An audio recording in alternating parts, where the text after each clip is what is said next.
Yeah, absolutely. It's the simple, we both cast our ultis, something happens. I feel like that's also where maybe Fart Studios want to double down and get another button just to make their lineup a little bit easier. Because typically with Lena and highlighting teams like TSM, for instance, they always pair it with Ricky. And of course, Fart Studios have banned out the Ricky here, but Mm, giving some more setup for that Lena stun just makes the hero feel that much more fearsome. Having a side lane setup, somebody to pair out with the Lena once she has Shadow Blade, I think it's going to be incredibly important, as well as there will be a game of cat and mouse playing in this game where whoever shows up in that side lane first presents the prize, and then a Nature's Prophet or Lena should immediately go and try and take that prize. And then that's where the pickoff game will begin and kind of end here. And how you react to those team fights, well, that's basically who's going to win the game. It's where I want to give the edge slightly to Wildcard just because mid Tusk is just so much damage so quickly that it right. feels like if you do get on those situations, a Wrath of Nature plus a level 7 Tusk, a Walrus Punch, it's just probably a dead hero. But again, that's where Fart Studios and the reactions with their Mars ultis, with their kisses, it's going to be everything this game. And that's something we really would like to see Wildcard step up because in their previous series, teamfight execution did kind of end up letting them down. Their early game felt okay, even if they didn't win their lanes. They did well enough, but the teamfight scenarios really just kind of fell apart for them. So something for them to address. Meanwhile, speaking of addressing an issue, you see the puck ban from them here. So they are very much entertaining the notion that the Naga Siren could end up moving here. I suppose technically speaking, you could maybe move the Lena to 4 and the Snap to 5. That breaks the Mars Snapfire lane, so I don't think they would do that, but Wildcard are thinking outside the box here. Yeah, and I think just fearing the flexibility, and of course, Lena Carey will always be very impactful, and I think that's where Fart Studios have a pretty simple answer to the Nature's Prophet, which is just putting Lena Carey, building a Pike, not caring about the level 20 power spike of the NP. Mm-hmm. All feels pretty all right. But that is where I think now for Fart Studios, if it is just going to be simply the Naga Azure 5, which is not the most impactful hero, it's where Sonic's going to really need to work for having an effect on this game. It's time to get just a little bit more control because there are wild heroes on Wildcard, not to be too literal, but it's where unless that spear connects, you don't have a lot holding them down. You are going to get run at really easily. It's also where scanning the bans, seeing a hero like maybe Death Prophet or Leshrac also bleeding through, Wildcard could get even stronger with their final pick. It's also where I think Fart Studios, maybe they look to snipe something out. I think a Death Prophet honestly would feel pretty good for them. I personally, maybe with Annihilate though versus the Tusk, he just wants something to shut out that lane. I feel like there's quite a few heroes he could go for, but that's also where Fart Studios have banned out a lot of those easy counters versus Tusk. It's where Wildcard and picking the Tusk up so quickly really got exactly what they wanted here, while Fart Studios were still banning out mid laners. Hmm.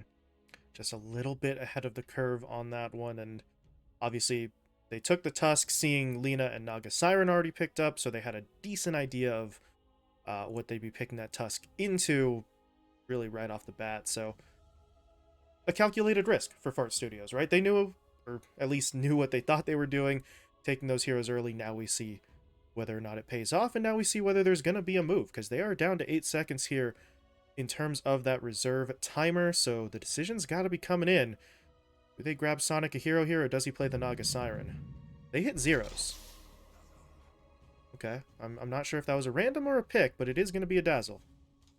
And if it was a random, I guarantee you they'll tell us it was a random. And if they win with the random, then they'll boast about it. But really, Dazzle doesn't feel too bad Mhm. because now all that instant damage, all that jump, if the Dazzle's in the right spot, that's that reaction I was alluding to. And that's a pretty darn simple one to execute. And that also moves the field goals for Wildcard because now it's not just get on top of Lena, it's get on top of Lena. Somebody has to deal with the Dazzle. We got to close that gap.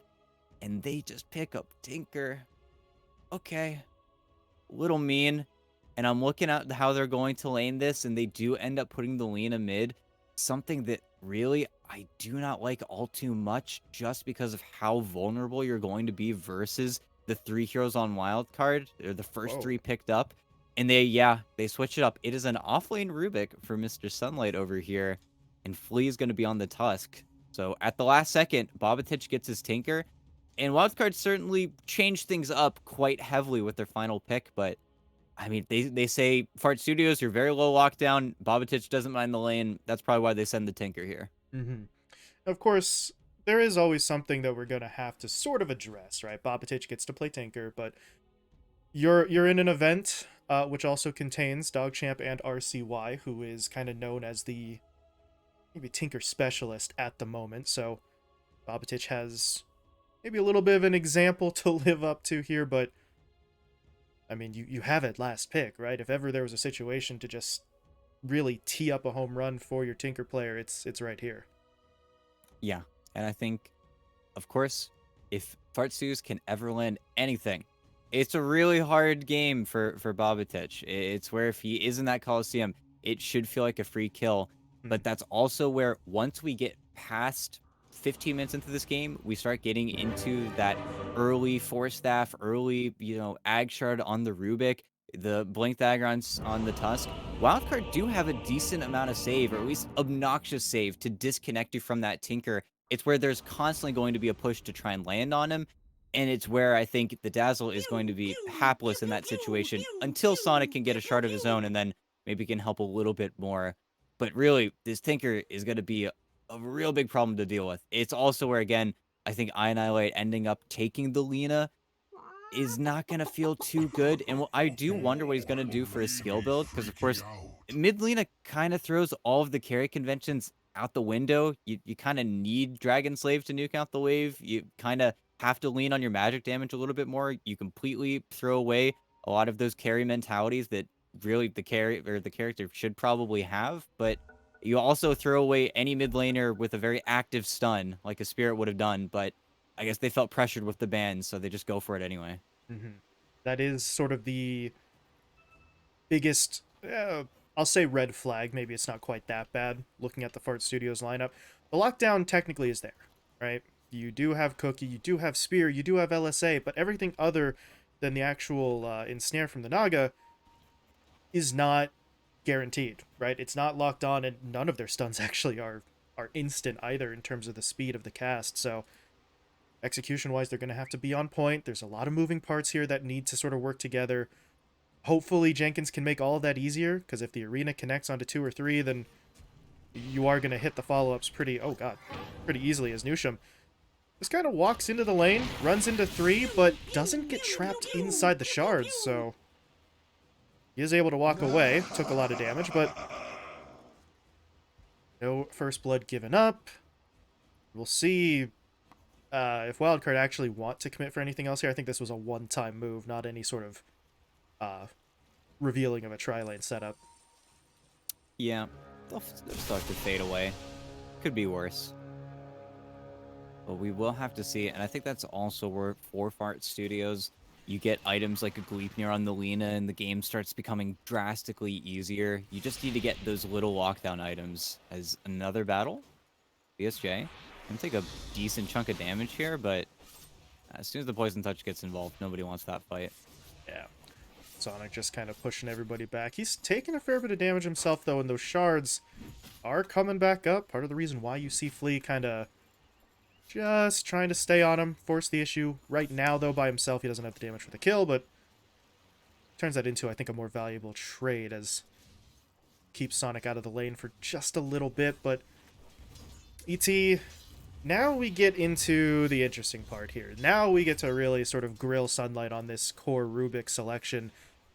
He's got the Fade Bolt, right? I mean, ranged harass, the ability to maybe get through some of those mirror image illusions a little bit faster as well. How well do you think he sort of plays up in this lane? I think he is going to be the bully, and you can already see right now, he just has a good hero. He has 10 more damage than Naga. His base attack time's pretty great. He only has 1 less armor than Naga as well, which feels a little bit criminal. Uh-oh. And I mean, he just keeps on hitting. He's just right-clicking. It's not special. It's pretty darn simple what he's doing, but it's enough. You also look at his last Sanayas already in the first 3 waves. He's just kind of bodying. It's also where the Dazzle, unfortunately, cannot really help the Naga Siren get those ranged creeps, so it's been a struggle for every last hit.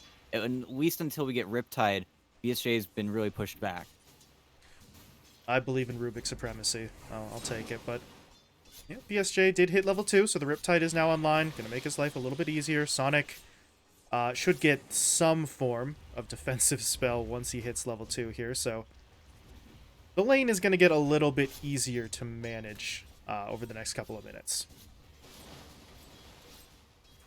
Although, right now, yeah, BSJ's kind of stuck in no man's land. Pushed it all the way up to the tower, so he's just got to wait for the equilibrium to come back towards him. Yeah, it's not pretty. At least the small camp's open, so Sonic will have a play sooner or later. A play that Flea will, yeah, look 2 shards off, so Sonic has to almost give up for it, but just being incredibly annoying. Everybody's annoying in this bottom lane. And he stopped the pull. Yep. Or, well, Sonic still has aggro, but the timing's already been kind of ruined, so not much to be done there. In the meantime, ET will take a look across the other side of the map, right? We talked about the tried and true here, Mars Snap. They are up to level 2, so at this point, if you're Arc, you're a ranged hero already, right? So he's got that sort of built-in separation, but you do need to watch your positioning, because if the combo hits, he's in trouble.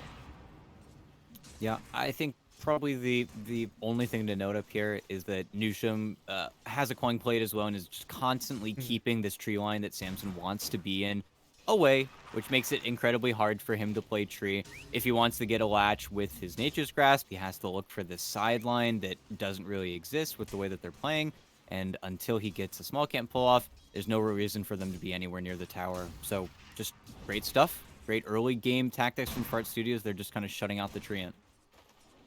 Making Samson really just only one step away from kind of useless in the lane right now, especially considering the build he went for, no points in the living armor just yet. So if he's not able to harass too effectively, then he's not doing a whole lot. So but we'll see, you know, just how consistently Newsham sort of stays on that tree line and how that pays off for them. In the meantime, mid, relatively even between the two so far. To be honest, I feel like that was kind of expected, but don't really know if either of the two mid laners here are going to look to be all that aggressive. This feels like just, you get your farm, I get my farm, and we see what happens later. Ooh, and look at Arc. BOS. TPs to the top water rune just to screw over Annihilate, which would have set up for a kill with Flea, but he doesn't have Snowball. Annihilate's already walking back to base, so it looks like this will simmer down. But that is quite a lot of free space. Really simple play. Does cost you a TP scroll from Arc, but certainly grief the Lena. That was kind of an interesting thing there. They saw that Arc sort of came back to the lane, so they tried to make the move onto him. The cookie hit, but then Jenkins kind of missed with the spear, unfortunately. I don't know if they would have had the damage for the kill either way, but they missed the opening there. But there's an opening elsewhere on the map. Sonic gets taken down. Sunlight and Flea make the push in, so fights across both of the side lanes, but the bottom lane fight is the one that actually produces results. Yep, Sunlight still doing a fantastic job, just getting through those illusions incredibly quickly, and I think that was mainly just getting level 3 on both the Tusk and the Rubik, just having that much damage. Now that Rubik's level 4, nice little power spike. It's where that first point in Arcane Supremacy makes you do so much more damage for some reason with the way it scales. Just 14 spell amp immediately is kind of ridiculous, but that's where this lane just continues to become problematic. It's really nothing that Sonic can do either. It's where we're already getting out of the Dazzle's early game timing. We're going to have to wait till somebody abandons this bottom lane or isolates themselves on their own volition pretty much before a play can be made. And Sonic's getting into some trouble again here. Able to walk out of the shards, but tag team's still there, and well, we've seen this now a couple of times with these Tusk pickups, right? Just kind of bypassing the snowball in the early levels. Shards plus tag team sort of doing enough work. Yeah. Do like that people still value that spell. There's so many 4/1/1s that, of course, you know, he's always got that value point, but when you end up with that early snowball, it just feels like your mana is spread out so much thinner. Tag team's just a very efficient spell. Of course, all of Tusk's spells are incredibly efficient, but just even more so. Right now, though, Flea's a little low on mana. He is holding on to a couple of mangoes, however, so if BSJ were to go a little bit too far forward here, maybe they could punish him, but I don't know that BSJ wants to be that far forward because his support is out of lane. Sonic rotated over, he smoked with Nusham, and they're going to look for a rotation mid here, ET, but Babatic is already playing kind of far back, so I don't know if the opportunity is even going to present itself. Maybe they can get some vision down while they're out here, but I don't think it's going to be much more than that. Yeah, unfortunately, they caught Bobatich as he just went to self-stack for himself. And now the lanes are going to look extremely empty, especially bottom, where BSJ, of course, a level 5 Naga Siren is certainly capable, at least starting to jungle, but it's going to be pretty apparent that the Uh-oh. Dazzle's not there. But he went back, just TP'd back mid. Okay, they got their play. Well, under normal circumstances, we would probably kind of ding them for sticking around there too long, but this time the persistence pays off, and they get a huge kill there. Maybe they can get a little bit more. Things are getting dicey in the jungle, though. Flea was low, but so was BSJ, and, well, all the healing had been used by the Dazzle. No early point in the grave, because, yeah, I mean, why would you? So, didn't have the bailout there, and sure, they lose their mid laner ET, but they wipe the bottom lane. Yeah, get more levels, get more XP. Sunlight's already level 6 on that Rubik. And now mid, Oh, boy. well, they say let's get a little bit of revenge. We've got a Nature's Prophet on our team. They just sprout up the Lina, just looking to nuke out the wave, and it's as simple as that. And of course, they also catch Sonic in between TPs, so it's not like you could have that TP in Grave if he even had Grave. But this is going to be one of those limitations. Without any XP on your Dazzle, Sonic can't really be that safe just yet. It's also where Nusham desperately needs his level 6 as well. The Mars desperately needs his level 6. Everybody needs to just kind of halt the lanes here and make sure you get some actual levels, because we're really slowing down for Fart Studios. Yeah, and that's kind of the awkward thing, right? The fighting started, you know, Pandora's box has been opened, the bottle's uncorked. Once the fighting starts, it's going to be hard to force Wildcard back into a more passive position. The best means to deal with that would have been to have your ult so that you could fight too, but timing's a little bit awkward for them. Part of the reason why they're down 2k now already, but not unsalvageable, although BSJ can't afford to get picked off again. This is looking a little bit rough. He's caught out in the jungle. Gets the ensnare down, but Sunlight chases, and they're going to be able to pick him off eventually. And Snare did get dodged by Mirror Image, but that wasn't enough to matter.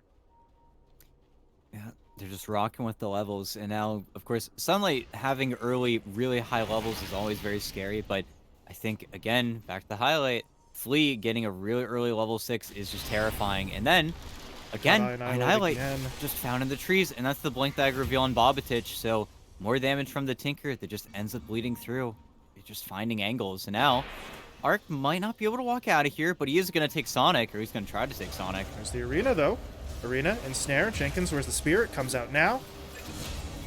And they are going to be able to get something. Samson goes down. Arc, though, isn't dead yet. They have to finish him off. Nusham is chasing after it. Got the cookie stun. Arc, though, able to get himself into his own sprout. He's got the living armor on him for a moment. They lift Nusham onto the high ground. And Arc walks away. God, they needed that kill, and they just don't get it. Yeah, just, again, not high enough level, and I think really losing a lot of their early game damage with the Lina going down first. There was just not that much to give into the team fight. And that was a team fight as well, where there wasn't a Wrath of Nature. Again, it's mainly carried by Bobatich, and then BSJ TPs to the lane, and then gets just overgrowth. It's just brutal. There's just nowhere to farm right now. Wildcard are not letting Fart get away with anything. This is getting very painful. 5k up, 10 minutes in, and I Annihilate. You might be getting targeted again. There's the snowball. Jenkins is here this time to try and defend this, but I Annihilate will still fall. Stolen Spear gets the job done. And Flea with the DD rune can fight Jenkins by himself, but he's not by himself. He's got Bobatich to help. Brave comes through. Can Jenkins TP home? I think he can. So you at least save one there. The problem is, I mean, no offense to Jenkins, but the wrong hero's the one who lives. The Lina's the one who sort of needs to survive there, and obviously isn't able to do so, as Flea just keeps on going. He wants the kill onto Sonic. They should be able to get it. They need a little bit more damage, and Sunlight with the extended cast range comes in for the Fade Bolt. Yeah, it's where, and right on cue, Jenkins and Nusham, and they need to get a play anywhere on the map. They need to combine their ultimates here, and getting a kill onto Sunlight would be massive. But with the way that they're gonna break here, it's gonna be so slow. And now with the cookie, Oh, the nope, lift! it's too good. Oh, Sunlight, good reactions there. And unfortunately for Newsham, muscle memory kind of does him in there, right? He throws the cookie, then immediately tries for the kisses, which 9 times out... Oh my god. 9 times out of 10 we say is a good thing. This time it's not, as I Annihilate casually gets caught there. He doesn't actually die. Flea did not get the hit with the Walrus Punch. But I don't know about this fight. Flea is not even going down here, and yeah, they see the TPs, they see the missiles flying through. It's time to back up. Yeah, just a little bit too clean. I think Flea got a little bit scared there, and I think maybe even just simply walked out of the Walrus Punch range, even though it certainly felt like a cancel. But it's still a situation where both of Fart Studio's big ultis were forced out of their hand, used, one offensively, one defensively, not the pairing that they were looking for. And during all that time, Arc finished up a minus, killed the bottom tower, started rooting out that bot lane, and sure, bought maybe a little bit of space for the Naga, but BSJ is still struggling. He is not looking for any item timing right now. He barely has a Yasha. We're not looking at that typical 13-minute Manta style that we're used to seeing. Yeah, without the items, not really going to be able to fight. Still not willing to put the early point up into the Song of the Siren, which is kind of the normal build, right? But if you have no item and no song, you are not a hero right now. He is just playing a PvE game, but he's playing from a pretty sizable disadvantage. Yeah, and now he might get caught. They're all walking up here, and Samson, yeah, they know. Overgrowth. They don't need it. Wow. BSJ straight dead. Jenkins... Optimistic TP that will not work. 15-2 kill count. And, I don't know, ET, at this point, the amount of time Fart Studios will now need to buy for themselves just feels like it's getting longer and longer. Yeah, it's where I'm also looking at Wildcard's item queues, Greaves on the Rubik, anything from Bobatich, of course Shiva's being the big one, which is still a ways away, but the rest of the lineup is just gonna be battle ready. Ags on Arc, which we saw the other day, causing chaos across the map, just is incredibly difficult to deal with, even though it does slow up your items maybe a little bit, but it's where, until Fart Studios get just the prerequisite, the bare bone items, BKB Lena, Blink Dagger on Mars, oh no, I don't know, anything, but nothing. Annihilate. Can't go anywhere. And Sunlight gets to steal LSA as well. At least it's a level 1 LSA, but again, another kind of problem. It's just a great Rubik game. Okay, Flea feeling himself there, throws the shards out onto BSJ. No follow-up, but I mean, he's going to get that mana back pretty damn quickly anyway, so just reminding the Naga Siren that he's there. Meanwhile, Northside Jungle Arc has been spotted. They get the arena, they get the kisses. They need more damage. Do they have it? Yes, they do. Arc goes down, but what will it cost them? Jenkins in trouble. Jenkins dead. Sonic gone as well, and Newsham's on the run, trying to cookie his way out, and will he make it? Bobatich is just going to start refreshing. Does he blink all the way forward? He blinks forward, but now he's out of range. So Newsham is going to be able to get away, and yeah, it's still a 2-for-1 going in Wildcard's favor, but Fart Studios needed just anything that they could get, and they find a very valuable kill. Yep. Not the prettiest of play, but the play that they needed. They did a pretty great job of roading their way up towards that jungle area. Got a nice high ground ward, and a high ground ward that survived Wildcard walking back. So that's another pretty great avenue for them to smoke onto. Come Fart Studios' next play, but again, they are pretty much bound by the Snapfire and the Mars's cooldowns. They really don't want to do anything until they have those abilities back up. Till then, they'll just try and make use of whatever space they have found, although Jenkins is pushing forward here like he wants a fight. I Annihilate is behind him, and they did run into Samson. Should be an easy target. The Overgrowth, though, connects, and Bobatich is starting to dish out some damage, but they realize there's a lot of heroes here, but that cookie doesn't hit. Samson walks away, got out of range, and while that happens, Sonic's left alone mid. Yeah, kind of unfortunate. I do think if that cookie does connect, then maybe Jenkins is just signing up to die to Bobatich, but, it could be worse. It could be much worse. Hit a stolen spear from max range onto BSJ, but just himself and Flea, they don't want to dive the tier 2 tower, but just kind of shows ET, where we're at, right? I mean, this Naga Siren is not really threatening to anyone. They're just going in whenever they want, although, over on the other side of the map, there's a push onto Arc once again. They have caught him a second time, and that one was clean. No casualties their own way. They use those ults once again, but that's exactly what the ults are for. Yep, just comp Wildcard trying to make too many plays in too many lanes, and it's kind of coming back to bite them. And now this duo has to run out of bottom, and it is very easy to run away. It's where, unfortunately, not having those blink stuns, it's very difficult. And Jenkins might just get taken down for it. Yeah. Do not want to fight into the Tinker. I think this is time to go, guys. Yep, Sonic is pulled forward a little bit. He might get punished. He is sitting on a grave, though. He's not going to need it. Able to walk away, and yeah, that's probably the smartest play from Fart Studios. Jenkins gets a little overzealous, and just got to make sure you don't lose anyone else. Good recovery, though. Good time. Again, any time a play is made from Fart, they are giving space over to their Naga Siren to really recover. To where BKB just finished up on the Lena as well. Means that we can rely on her a little bit more for her damage. But Wildcard with the Ags on their Nature's Prophet looks to just be wanting to take this tier 2. There is a glyph available, and yeah, they will pop it, as they should. But it's still going to be some pretty good damage eating into it. It's where Fart, they don't want to immediately lose a fight now that they have some of those items they've been banking on. It's where I think maybe even delaying until Jenkins has this Blink Dagger is what the play could be. But do they defend bottom with this Invis Rune? It's going to be the big question here. Or do they just sack it? Because it feels like a sack, but they have to be so careful with how they engage now that Nature's Prophet does have the root.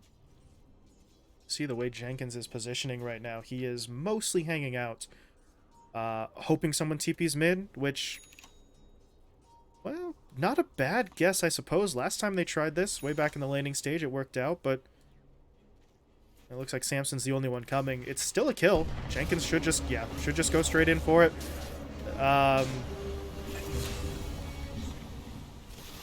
Better safe than sorry, I guess. I don't know if they needed the kisses there, but they need the kill. It's going to allow them pressure onto the tower as well.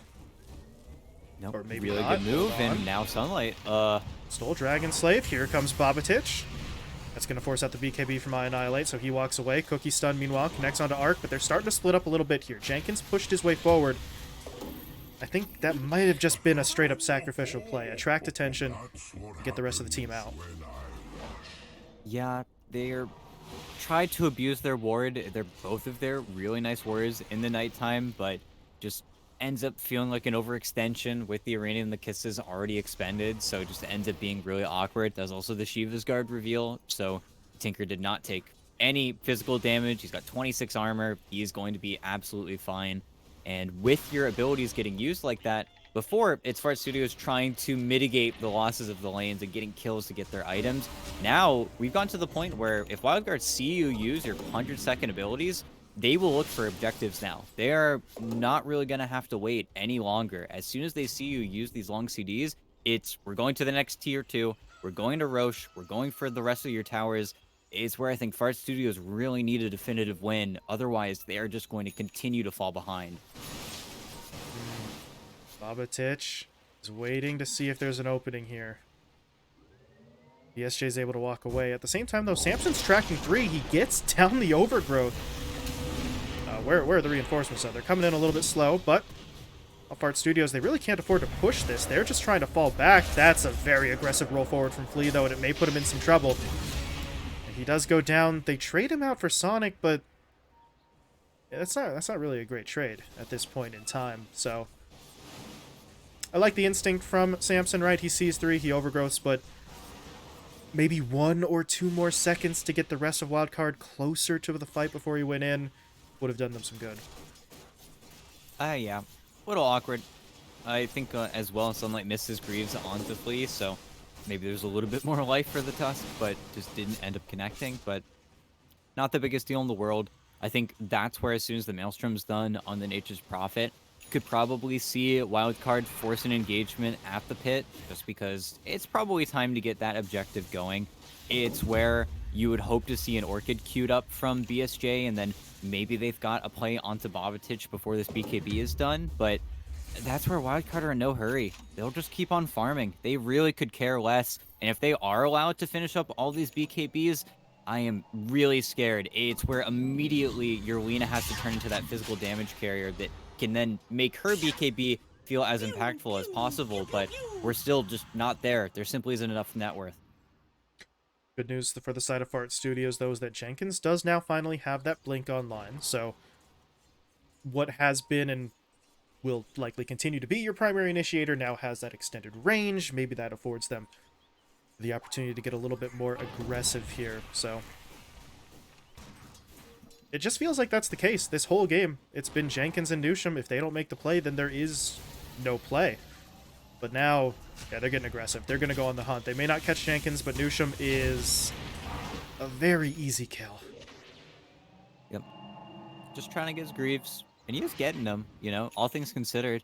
He's had a very quiet game, but been involved in every single kill. Can't really ask more, and only died twice, you know? His Snapfire's been solid, for sure. But, again, it's just a matter of the hunt. See Arc kind of spamming his TP on the Naga Siren, just forcing BSJ to be scared. Maybe even giving an inkling that there is a ward that he is sitting under. But I'm also still looking at the Naga Siren's quick buy and seeing this Radiance and hoping we don't see the Radiance come out, but we'll see. Maybe a wiser Naga player than I, but feels like we're still stuck waiting, even though big smoke from Fart Studios, getting everybody involved. One that the Naga Siren won't be able to participate in, though, so there's not going to be a song to get you out of dodge if things do go belly up. And they're breaking, and they need to pop sentries, and there's Samson. They see him. Okay. Sentry a little bit delayed. They had to wait for a moment, but they do get it. Didn't use the kisses for that either. It's just the arena, so they're starting to... Uh-oh. Okay, Flea blinks out. But they're starting to get a little bit more efficient here for Fart Studios, right? Which I know sounds weird to say, down 12,000 net worth, but they are still capable of now making a play like this, trying to push onto the tower, because they didn't have to throw, you know, everything but the kitchen sink at that kill. Yep, and now once they start splitting up, just got to be careful and make sure that once they do show in those side lanes, they're already not getting set up by Wildcard. But this is good. This is time. This is space. Actual time for the Lina to become more of that carry hero as I Annihilate kind of loop back around for the Maelstrom build, and then will become that hunter in the night once he has that Shadow Blade. But for Wildcard are not willing to wait. They're not going to let you get away without the arena.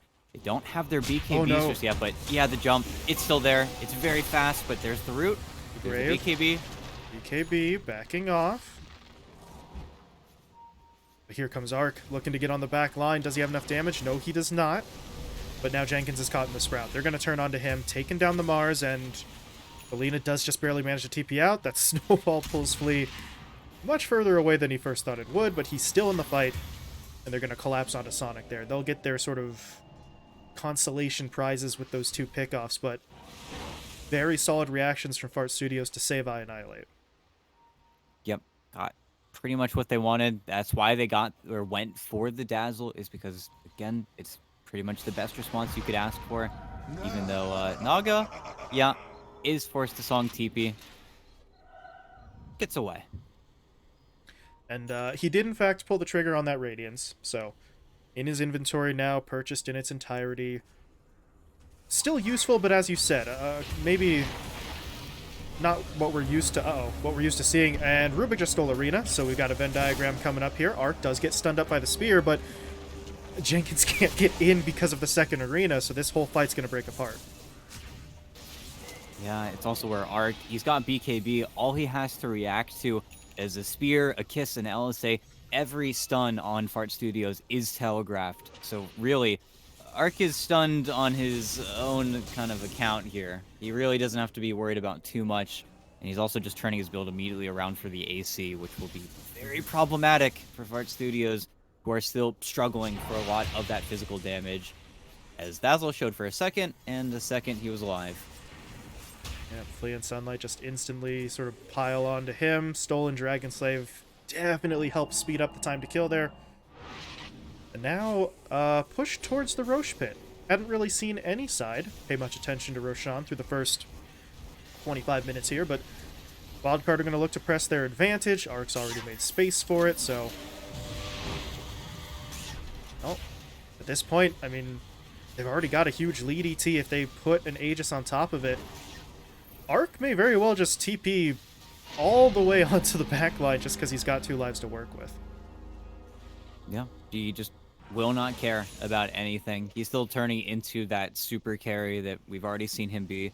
I think the reason they finally go for it is because they definitively have this triangle control. They've got the high ground ward here, so any smoke from Fart Studios would be really long, really kind of easy to see what's happening. And that's where I'm looking at these Fart Studios heroes. They're grouped together as if they would want to smoke, but it still just feels really awkward. It feels really strange to pull the Naga out of the lanes when she doesn't have Song either, so just not something they want to go for.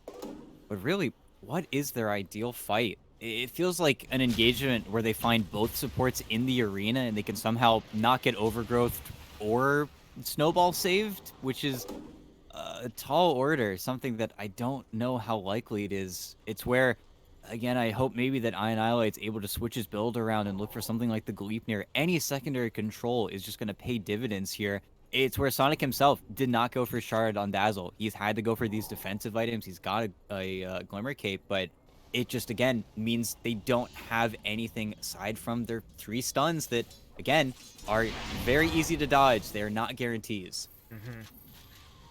Well, they've got to try and find something, and they will find Samson.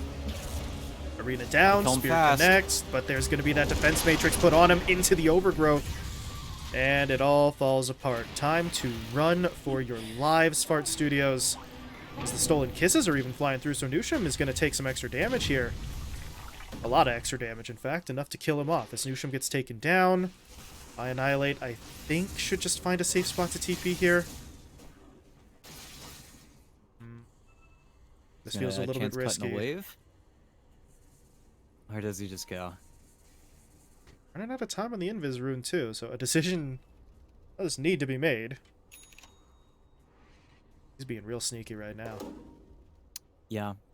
That jump, it's very unfortunate, because again, Fart Studios, they check all their boxes. They smoke out, they get the high ground ward, they have a vision advantage over Wildcard, but then they just veer slightly too close to the buildings. And then, again, Naga Siren has to Song TP, Sunlight chancing it. I think this is one of those kind of RNG games where if Sunlight gets any cast range from a neutral item, I think he genuinely can pull out the Naga Siren from her own song, which we'll see once the tier 3s are up and if he gets a Psychic Headband, but another scary timing that you might have to deal with. And of course, listen, that song being used defensively keeps BSJ alive, right? That's unbelievably important. But we haven't seen them use Song anything but defensively so far, so it's taking a sizable tool out of the toolbox here for Fart Studios and really just using it to buy time instead, which it's a Naga Siren. If it does buy time, you always benefit from having more farm, but where's the tipping point, right? It's a heart being worked on right now, ET. How much does the Naga need before you think Fart Studios feel more comfortable leaning on BSJ? I think she's going to need a full Bloodthorn before they can really rely all too much on the Naga Siren, which is, again, a pretty tall ask, but at least the farm is still getting made. Even though Jenkins is having a really rough game, the Mars has completely been sidelined in regards to the farm. Everything's being pumped into the Naga and the Lina. And the Lina actually stayed in that triangle for a good 2 minutes there. We're able to farm quite a few of those waves as... see Sonic dancing. He's dancing, but that is a kill that shouldn't happen, but the Stolen Kisses, it's just enough damage. Oh, the original Kisses will come out as Flea. Really had nowhere left to stand there. Double Arena's coming through, so he does take the full brunt of the damage, but Samson blinks in, drops the Overgrowth onto 2, and they're going to start turning this fight around. Jenkins dropping down. Annihilate was able to get his BKB up, but Babatich is chasing. Arc is coming in for the damage as well. And once that BKB wears off, there's nowhere left to go. Double kill for Babatich. He is now beyond godlike at 13-1 ET. And, yeah, it's gotten out of hand. It probably was already out of hand, but now your opponents are in your base, your heroes are staggered. Not really sure there's anything that Fart Studios can do. Yeah, no. They're going to get pushed to the brink here. Honestly, they've given a pretty great try so far, but I think just losing any heroes on their side of the map, it's where it typically is that back-breaking point.